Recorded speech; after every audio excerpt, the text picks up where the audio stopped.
imaanshaha ay hargeysa imanayaan dhalinyaradu iyaga soo dabaraya maadaama ay shaqo la siinayo iyaga iskood jeebkooda ayay insha Allah ku iman doonaan iyo inta ay halkan joogayaanba imtixaankana taasay ku soo dhaweeyeen fursad aad u weyn weeyaan oo Soomaaliland dhalinyaradeedii ama shaqo qaran ay heleen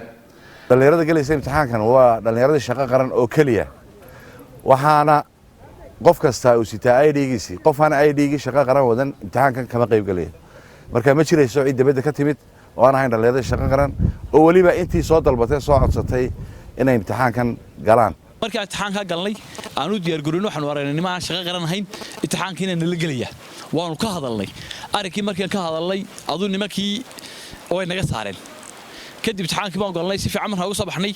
ayuma ku baraarugnaan ku warhelnay 300 qof oo shaqo qaran ahayn ku galeen hodheelka garaan hadi waa tagnay indhaha ayaga soo saarnay markaan aragnay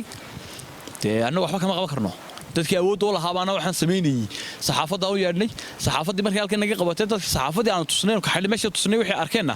saxaafadii inta la isku jabiyay macal kaamiradoodii la xidhay annaga inaa waa iska soo baxsanay markaa waxaan u sheegay madaxweyne sinaan iyo cadaalad baa hidbalanteenu oo la ku galnay sinaan iyo cadaaladii maanta waa shaqo qaran baa noqotay Soomaaliland shaqo qaran gooban oo cayiman oo la yaqaan bay haydo 100 qof